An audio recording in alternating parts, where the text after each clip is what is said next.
Do you ever notice how the most dangerous things don't scream, they whisper? They don't come dressed as monsters, they wear familiar faces, soft voices, polite smiles. See, when something's powerful, something real, it doesn't need glitter or grand entrances. It's quiet, subtle. That's why it scares them. That's why they'll do anything to keep you from it. Skip this, they'll say. You don't need it, because if you did open it, if you really saw what was hiding behind a curtain, you might start asking questions they don't want to answer. You might start waking up from the little spell they've been casting since you were too young to fight back. You ever hear that little voice, the one that says, "Don't open that," or "This doesn't matter," or "Just skip it"? Yeah, that one. Sounds casual, friendly even, like it's doing you a favor, like it cares about your time, your sanity, your peace. But here's the kicker. It's not your voice. Not really.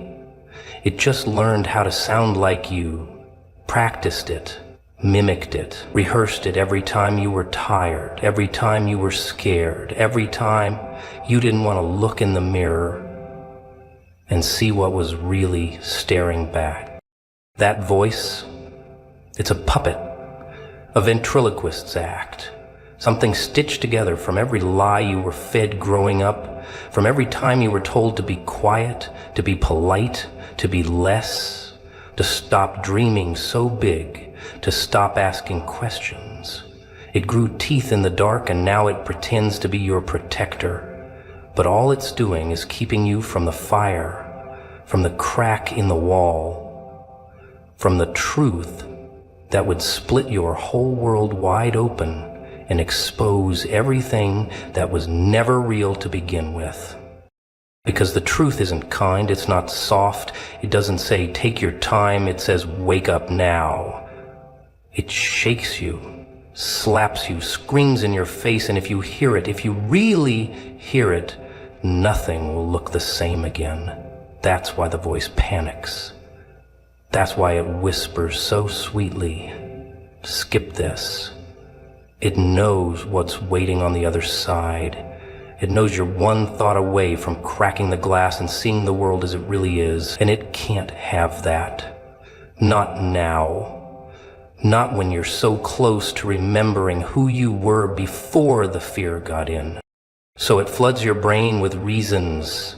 Dumb ones, subtle ones. You've seen this before, you already know this. This is a waste of time, like it's trying to talk you down from the ledge of your own transformation, like it's got a clipboard and a checklist of all the ways it's supposed to keep you small. It's not trying to help you, it's trying to contain you, because if you open that door, just crack it, even you're going to see something, you're going to feel something.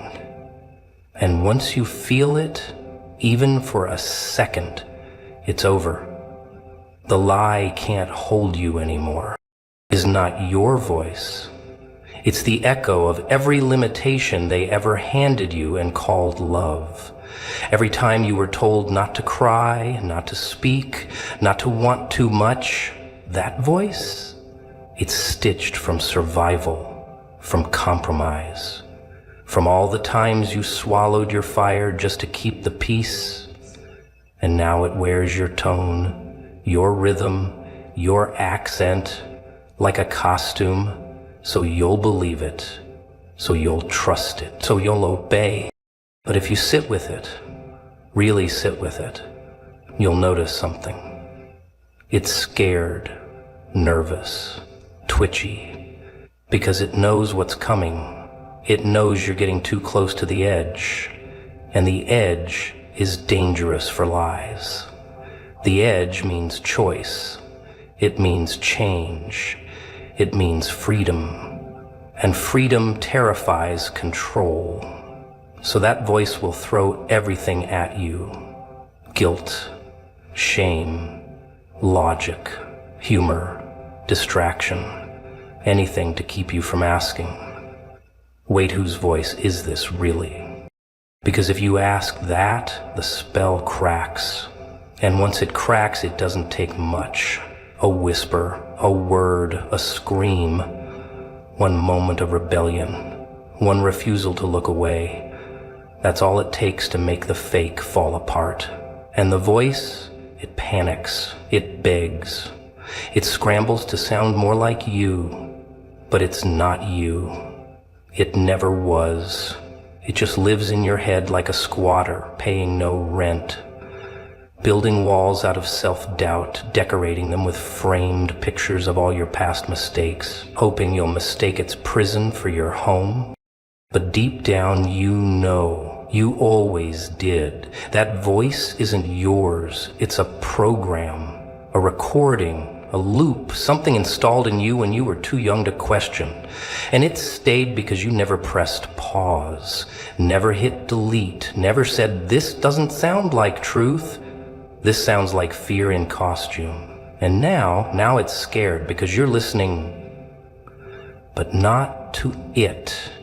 You're listening to something older, wilder, louder, the voice underneath the voice, the one that says, this is not all there is, the one that never needed permission to speak, the one they tried to bury under politeness, performance, and pain, the one that's finally starting to rise.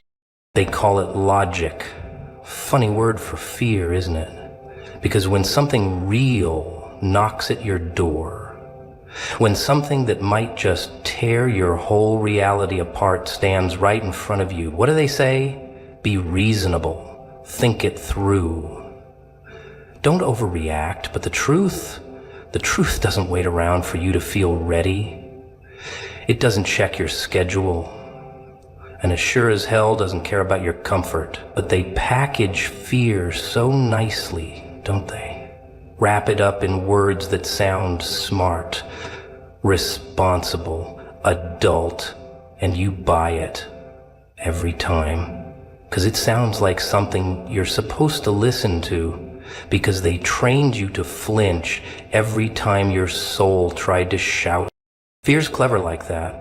It never barges in screaming. No, it slips into the room wearing a lab coat, glasses, maybe even a clipboard. It uses big words and calm voices. It's concerned for your well-being. It's just looking out for you. But if you peel it back just a little, if you tug at the thread, you'll see it for what it really is. A parasite, whispering sweet nothings in your ear, feeding you reasons to stop, to wait, to shrink, to play it safe.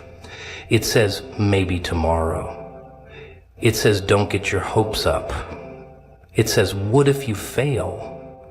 And every time you listen, you handed your power on a silver platter, and it laughs. Because you think you made a smart decision, you think you stayed safe. But what you really did was lock the door just as the truth was about to walk in. All because fear dressed up as logic. All because it sounded a little too much like you. You know what's funny? That fear, their fear, it's not even yours. It's inherited, passed down like a family recipe, wrapped up in stories from people who never chased their own fire. So they made sure you wouldn't either. Their logic wasn't born from experience. It was born from regret. You think you're being rational, but what you're doing is rehearsing your chains, practicing your own silence. You're reciting a lullaby they've fed you since birth. Don't rock the boat. Be realistic. That dream's too big for someone like you. And so you shrink. Not because the dream was too big, but because the lie was too loud. Because the system runs better when you're obedient, when you color inside the line, when you doubt yourself just enough to stay quiet, but not enough to revolt. And when something powerful shows up, when a message hits too close, when a word slices deeper than you expected, what's the first thing you hear?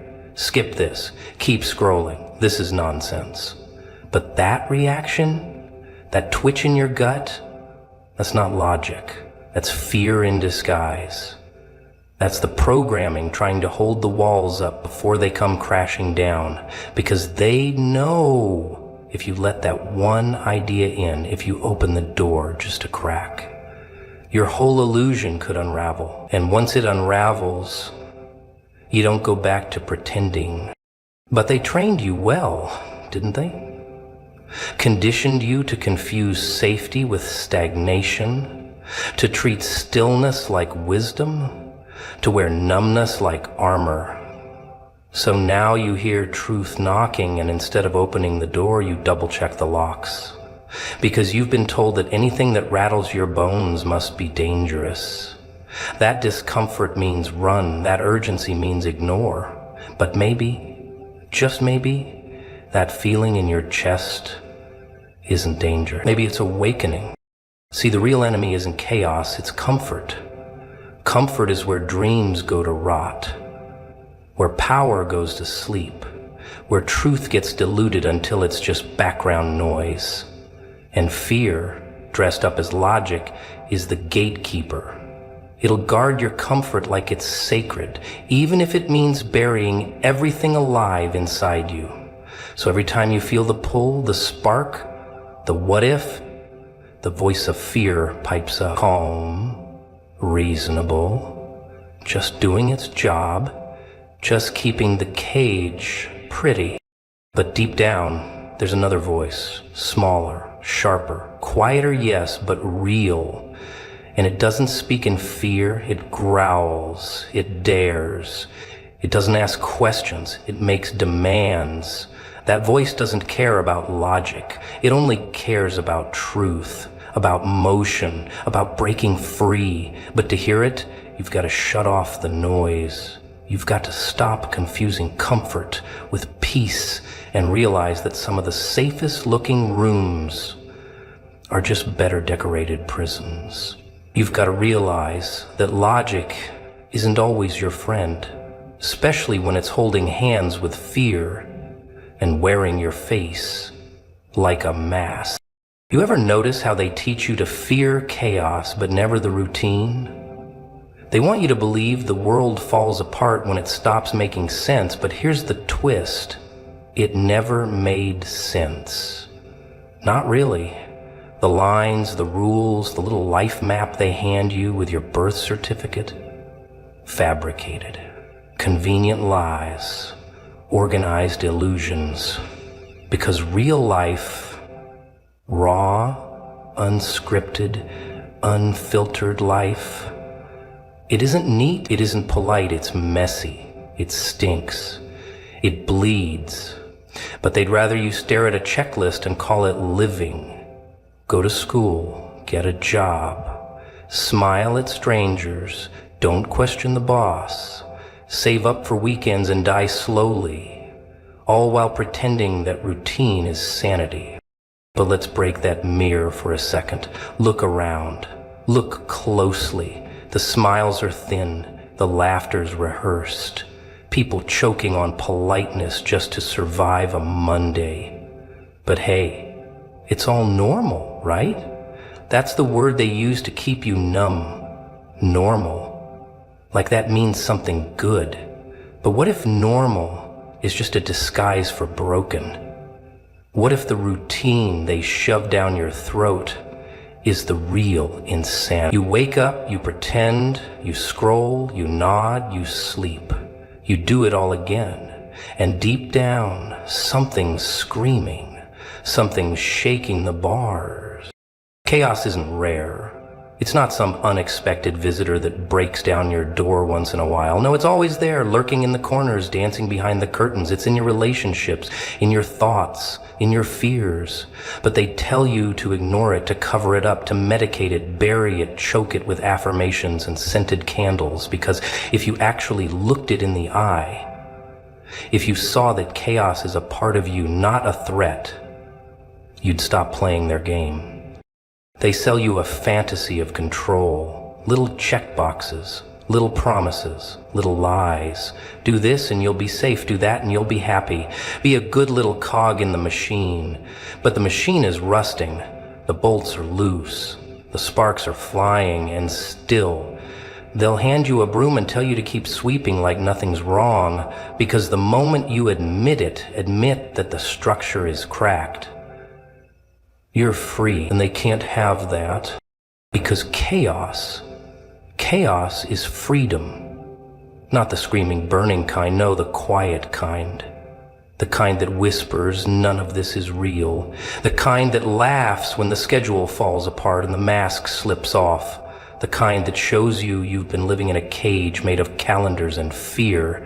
That's the chaos they're afraid of, the kind that wakes you up.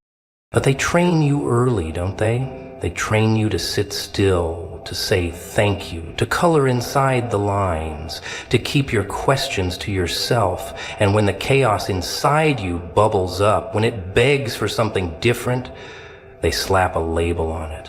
Call it a phase. Call it rebellion. Call it disorder. And you believe them. Because it's easier to think you're the problem than to realize the world is lying to your face. But routine doesn't mean real, order doesn't mean truth. Sometimes the most organized rooms are the most haunted. Sometimes the most well-behaved people are the most broken.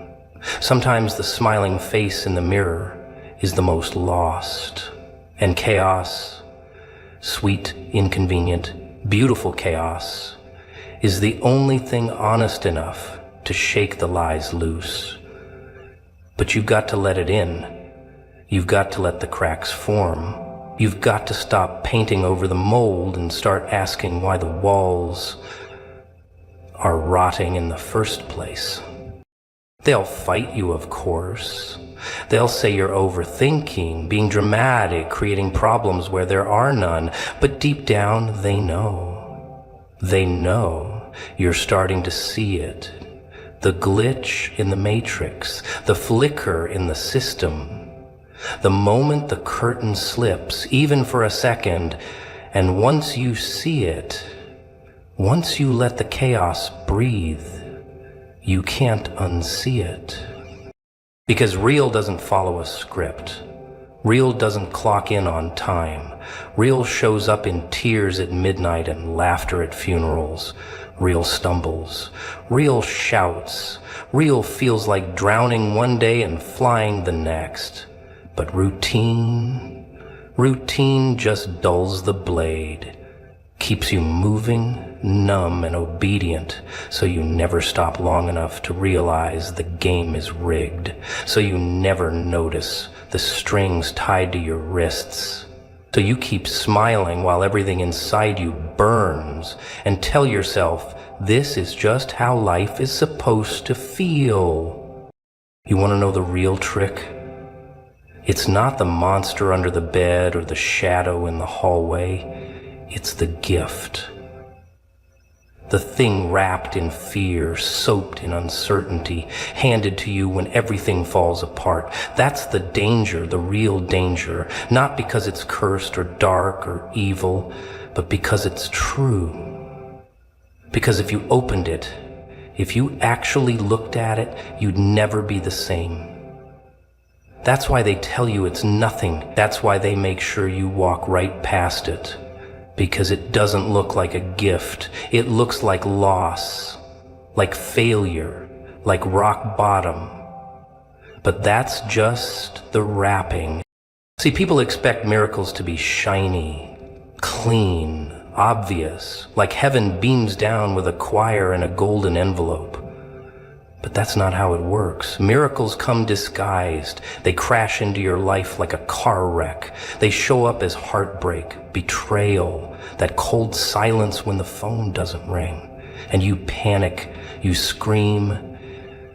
You think life is falling apart, but it's not falling apart. It's being rearranged. It's tearing down the fake to make room for something you haven't even imagined yet. And they don't want you to know that. They want you to think pain is punishment, that if something's difficult, it must be wrong. But what if pain is the price of truth? What if discomfort is the doorway? What if that thing you're avoiding, that conversation you won't have, that feeling in your gut that you keep drowning with noise, that's the gift. That's the miracle, but you've been trained not to open it. Because if you opened it, you'd start asking questions. You'd start seeing the cracks. You'd realize the story you've been sold doesn't add up. You'd see that your worth isn't in your title or your bank account or how many people pretend to like your photos. You'd see that everything you were chasing was a distraction, that the miracle isn't in the finish line, it's in the breakdown that made you crawl, that the prize wasn't the job or the house or the partner. It was you, the version of you that emerged from the fire, but they make sure you doubt it. They flood your head with noise. Don't be ungrateful. Don't be dramatic. Just move on. They want you numb. They want you polite. They want you digestible. Because if you ever cracked that package open, if you tore into the chaos and pulled the miracle out with your bare hands, they couldn't control you anymore. You'd realize you didn't need permission to rise. You'd stop asking for approval to breathe. And maybe that's the scariest part. That the thing you thought would destroy you is the very thing designed to free you. But it doesn't feel that way, does it? Not at first. No, at first it feels like dying. It feels like losing everything you thought you needed. The people, the plans, the lies that held you together. And in that space where everything goes silent, where there's nothing left to pretend, you get a choice. Not a big one, a quiet one. You can either numb it, bury it, label it, or open it. Most won't. Most will skip it. Too risky, too raw. Because miracles aren't pretty. They don't come gift-wrapped. They come wrapped in grief, in endings, in nights you don't think you'll survive. They don't knock, they crash. And when they do, all your beliefs get shaken. All your routines, all your illusions. Everything you thought you could count on, it crumbles.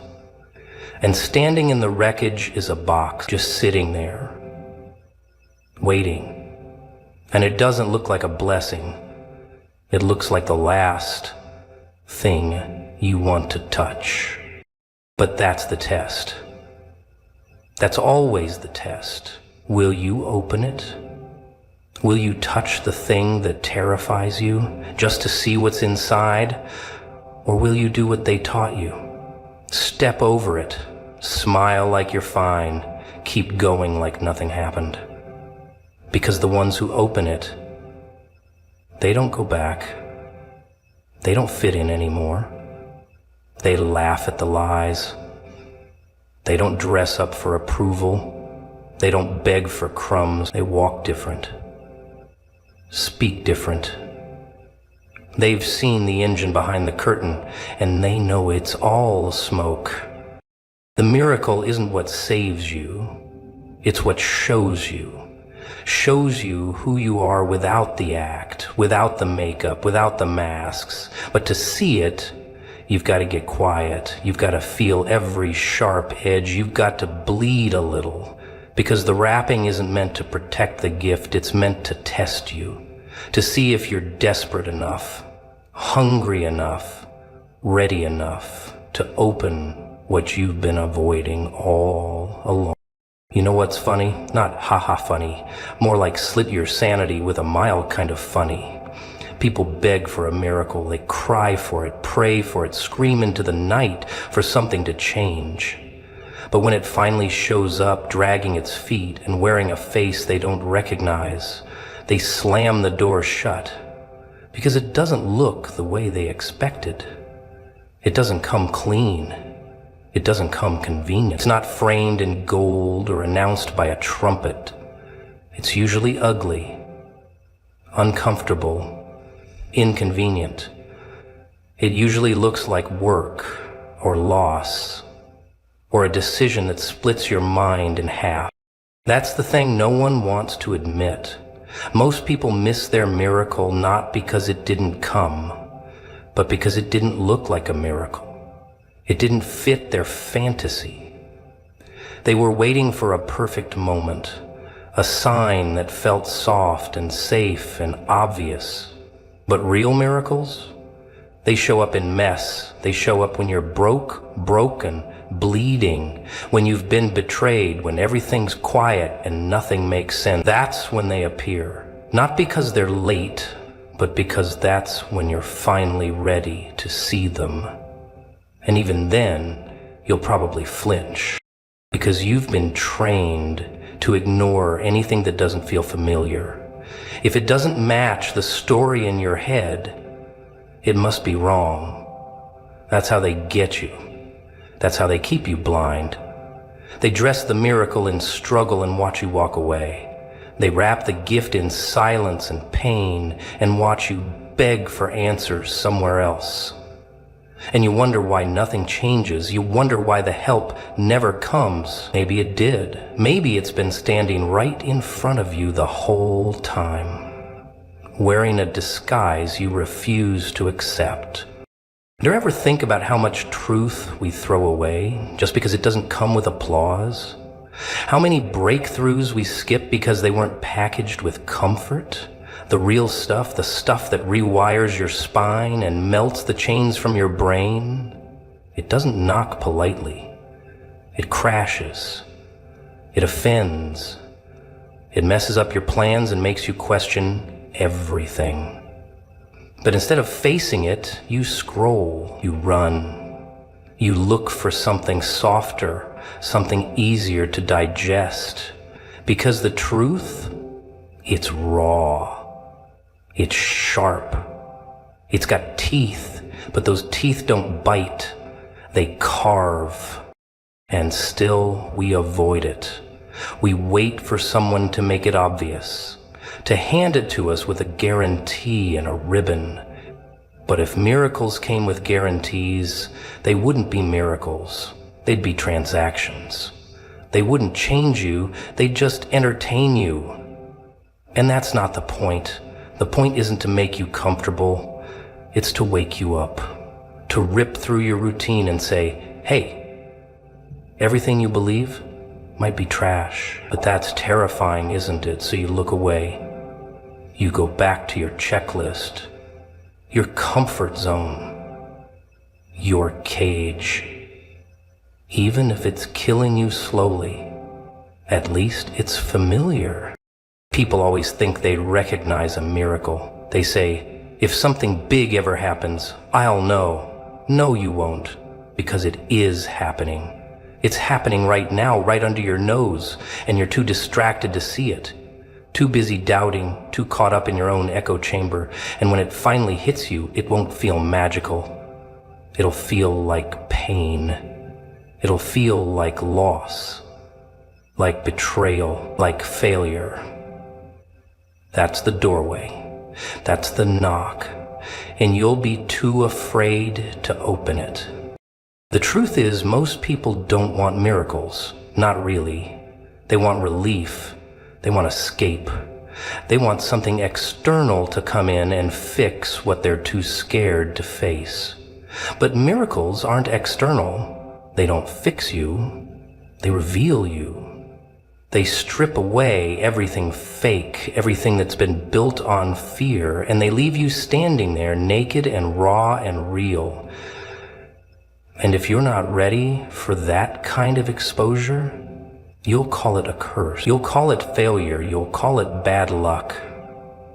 And you'll miss it completely.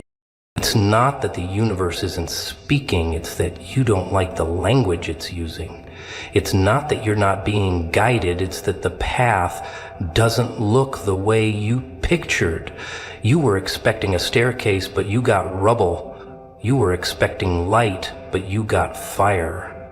And instead of walking through it, you waited for something better, something prettier, something less Honest.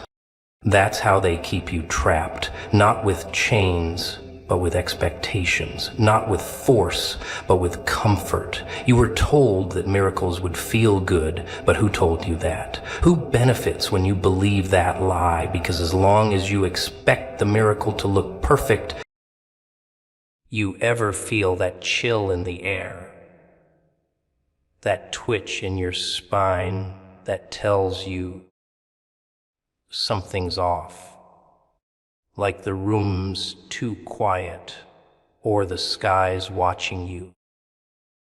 That's not paranoia, no, that's a warning, a whisper through the cracks, the kind that makes your skin crawl and your breath hitch. You see, when R is coming, it's never loud. It doesn't roar in with trumpets and banners. It creeps. Slow, quiet, patient. Like it already knows how the story ends and just wants to savor the wait. R is not a person. People keep thinking it's someone. Maybe a face, maybe a name. Maybe that guy who wronged them last summer, or the one who vanished without a goodbye. But no, that would be too easy, wouldn't it? Too tidy. People like to put monsters in boxes, wrap them in skin, and say, there. That's who I'm afraid of. But the real monsters, the real ones don't wear faces. They feel like a pressure in your chest at 3 a.m., like a breath on the back of your neck when no one's there. That's R. C. When God lets something loose, He doesn't always give it legs and arms and a name tag.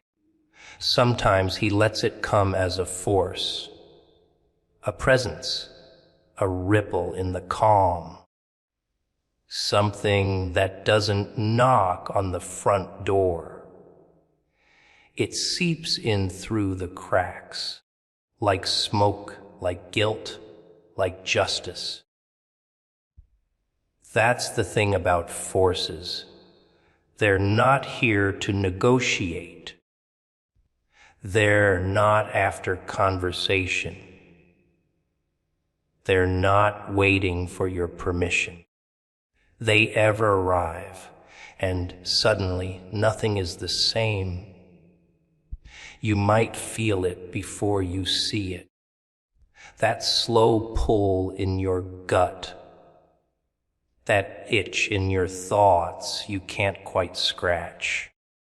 You think it's stress, maybe anxiety, maybe hunger. It's not. It's a warning. But you laugh it off. Humans love to laugh at what they don't understand until it eats them. You keep telling yourself, I'm fine. Keep scrolling. Keep pretending your world isn't creaking under something you can't name. But it's there, and it's real, more real than your 9 to 5. More real than the smile you fake every morning. Because R doesn't care how stable you pretend to be. You want to know what R could be. Could be regret, could be rage, could be retribution, redemption maybe. Could be reality if you're still hiding from it. Whatever it is, it's not waiting for you to be ready. It's already moving. Through your missed calls, your silent inbox, your ignored instincts. that friend you cut off without a reason, that promise you broke, that mask you've worn so long you forgot your own face. R doesn't forget. And God, He doesn't send things for fun. No fireworks, no applause. Just a shift in the wind. And if you're not paying attention, it blows your whole house down. People love to say, "I'll change when the time is right." Oh, how poetic. But R doesn't wait for your poetic timing. It doesn't care about your schedule, doesn't check your calendar. It arrives when you're vulnerable, when you're tired, when you've convinced yourself you're safe. That's when it hits. That's when you realize this wasn't random. It was coming all along. You just didn't want to see it. You can't fight what you can't name, but maybe naming it isn't the point. Maybe the point is feeling it, recognizing the weight behind the whisper, that chill in the bones when everything seems fine, but something says, move. That's R, not a scream, not a punch, just pressure, a shift, a flicker of something ancient, divine, and far more dangerous than any villain in your bedtime stories. People pray for signs, then flinch when they get one. They want comfort from God, not confrontation. But sometimes confrontation is the gift, because He knows you've been sleeping, drifting, wasting your time chasing shadows, pretending they're sunshine. So He sends something that doesn't knock, doesn't blink, just stares. Something that makes you question everything. That's not punishment. That's precision. That's design. That's R. God warns, not without purpose. You think He's up there just spinning the wheel, sending random storms for entertainment, like He's bored and thought, let's mess with this one today. No, not even close.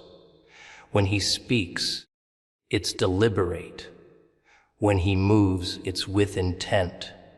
But people love to treat warnings like background noise, like static on an old TV.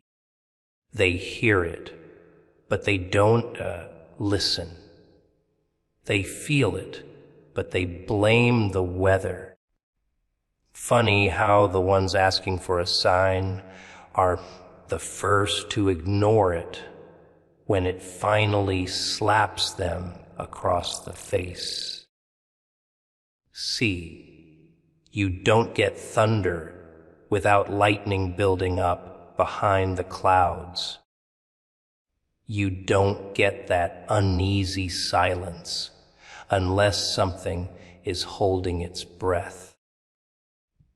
Warnings don't come wrapped in pretty paper with polite little notes. They come as chaos in disguise, a friend walking away without a word, a job slipping through your fingers, a door slamming shut that you thought was meant to be open. And what do? You curse the sky, you scream, Why me? You never think maybe, just maybe, this is the answer you begged for.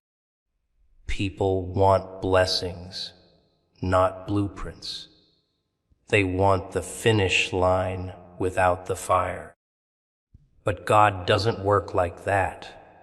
No, no, no. He sends smoke before the flame.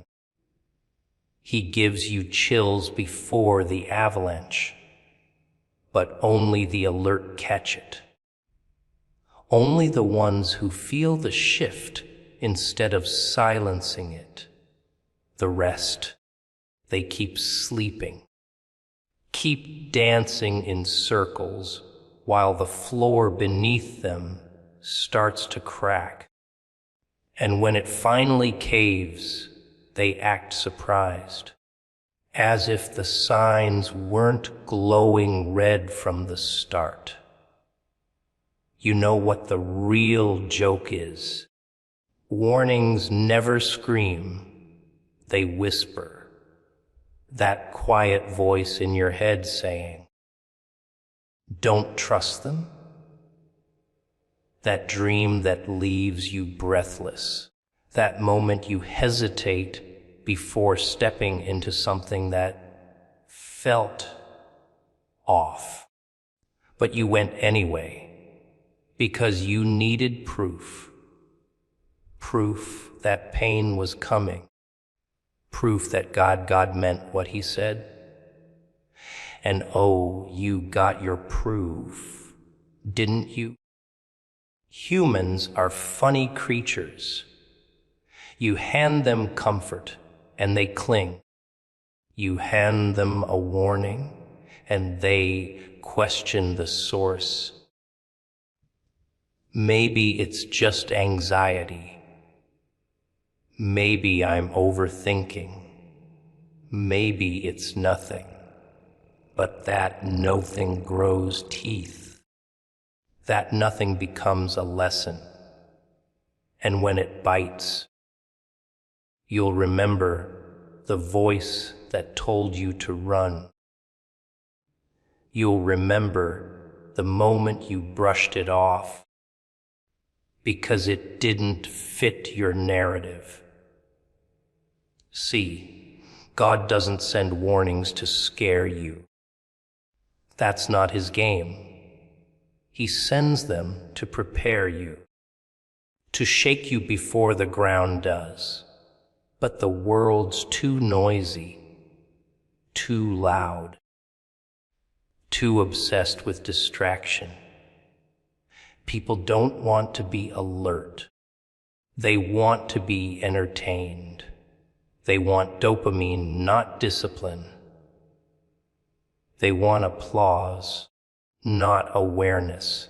So when God whispers, "Watch," they're too busy scrolling to see the storm walking through the front door. And here's the wild part. Sometimes the warning isn't even about the danger. Sometimes it's about you. About what you've become. About how soft your spine's gotten. How numb your soul's grown. God doesn't shout because he doesn't need to. He's not in a rush. He knows what's coming. The question is, do you? Can you feel it building? That shift in the air, that static crawling across your skin, that's not coincidence. That's precision. That's your cue. That's the alarm clock in your bones, trying to wake you up from the sweet little lie you've been calling life. People say, God works in mysterious ways. Mysterious, no. Intentional. You just weren't paying attention. You just thought you had time. But warnings, they don't come forever. They don't repeat forever. They come once, maybe twice. Then they've become the thing you should have prepared for, comfort blinds. Oh, it really does. It's like velvet over the eyes, soft, warm, soothing, and absolutely deadly. You sit there wrapped in it, thinking you're safe, thinking the world's taking a nap right alongside you. But while you're sipping your tea and adjusting the cushions, the ground beneath you is shifting, inch by inch, and by the time you notice, you're not on a couch anymore. You're in quicksand. See, comfort's the real villain in this story. Not fear, not pain, not even that big bad thing you keep pretending isn't creeping around the corner. No, it's comfort, because fear wakes you up, pain makes you move, but comfort sings you lullabies while your soul withers. It tells you everything's fine, that you don't need to fight, that there's no war, no storm, no reckoning. Just relax, keep scrolling, keep pretending, and people love it. They eat it up like candy. They trade their alertness for anesthesia with a smile on their face. You know what comfort really is. It's a trap dressed in luxury. It's a prison with silk walls. It feels good, but it costs everything. Vision, awareness, instinct. You start missing things. Stop noticing the tension in the air. Stop hearing the warnings. You stop asking questions. Because why would you? Everything seems fine, right? The bills are paid. The room is warm. The notifications keep buzzing. Life looks okay on the outside. But inside you're going blind. And while you're busy being comfortable, Arv is moving. It's watching. It's waiting. Not because it has to, but because it can. Because it knows you won't see it coming. You're too busy trying to stay balanced, too busy chasing peace, as if peace ever came without a fight. Too busy numbing out the voice in your head telling you something's wrong. You think ignoring it will make it go away. That's adorable. God didn't design you for comfort. He didn't wire your bones for the couch or your spirit for sedation. He built you for battle, for storms, for moments that demand fire in your lungs and steel in your spine. But somewhere along the way, you traded that for convenience. You traded war paint for skincare routines, traded instinct for routine. And now you walk around half awake, wondering why your soul feels empty. Comfort whispers lies with a smile. You've done enough.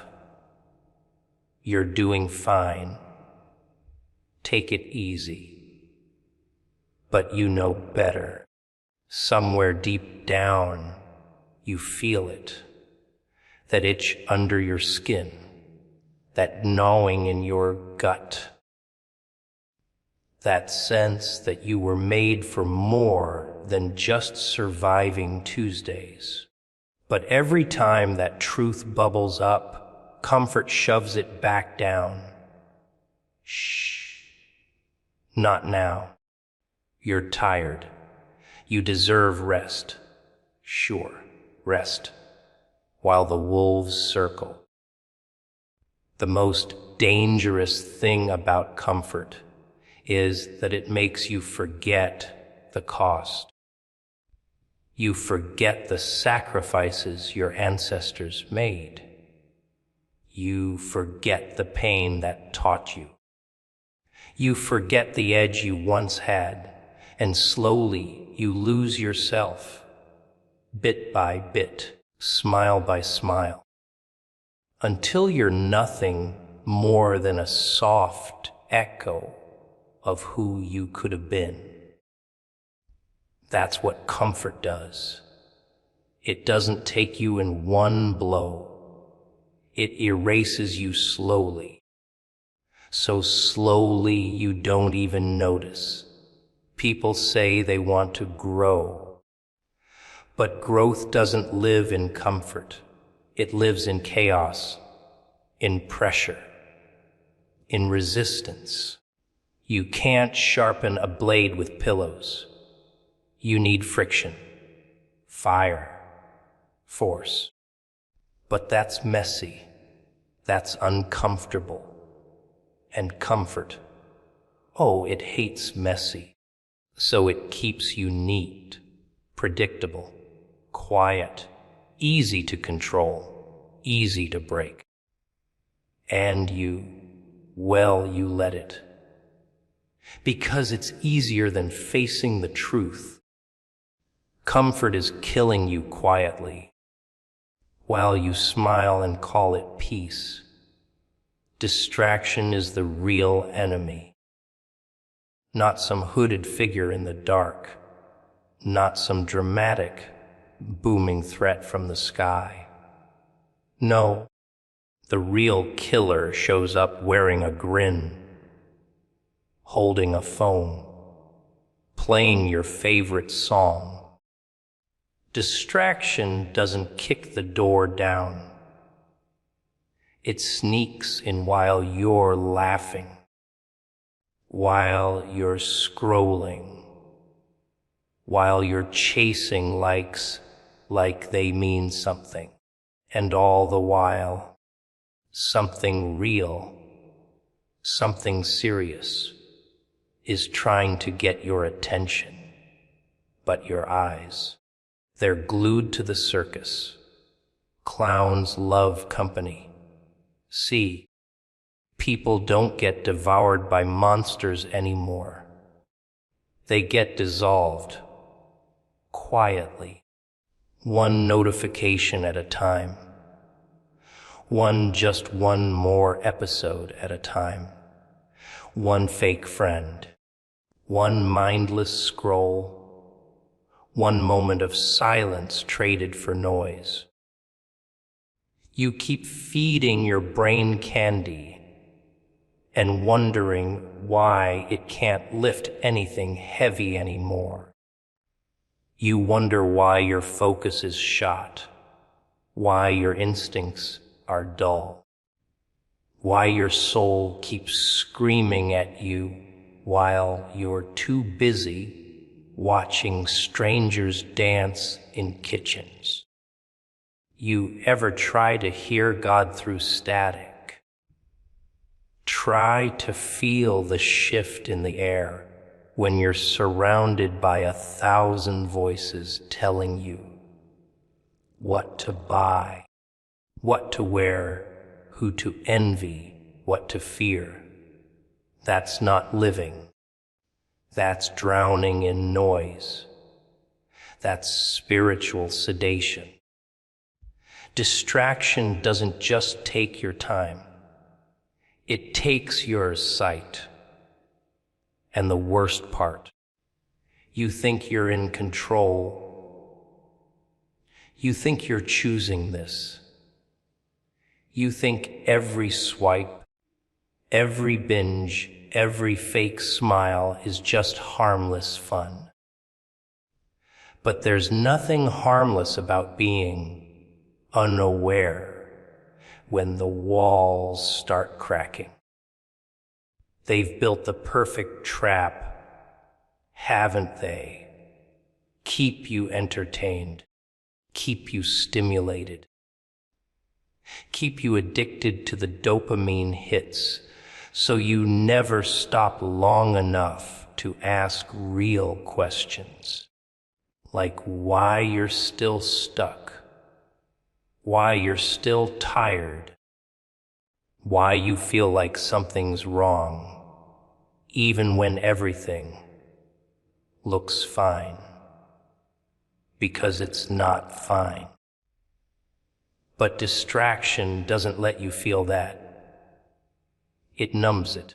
It buries the signal in the noise. And you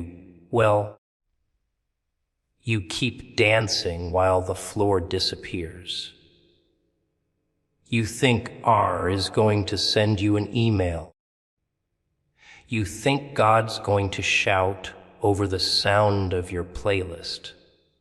No, the warning was quiet, subtle, like a flicker in your chest, a weight in your gut. But you were too busy checking your phone, too busy convincing yourself that you'd do something soon. But soon is a liar. Soon never shows up, only now matters. But distraction keeps you living everywhere. But now, you know how predators hunt. They don't just attack. They wait. They let the herd get comfortable. Let them look the other way. That's when they strike. And R is patient. It doesn't need to rush, because it knows you're not watching. You're too busy chasing digital ghosts, trying to impress people who wouldn't notice if you vanished.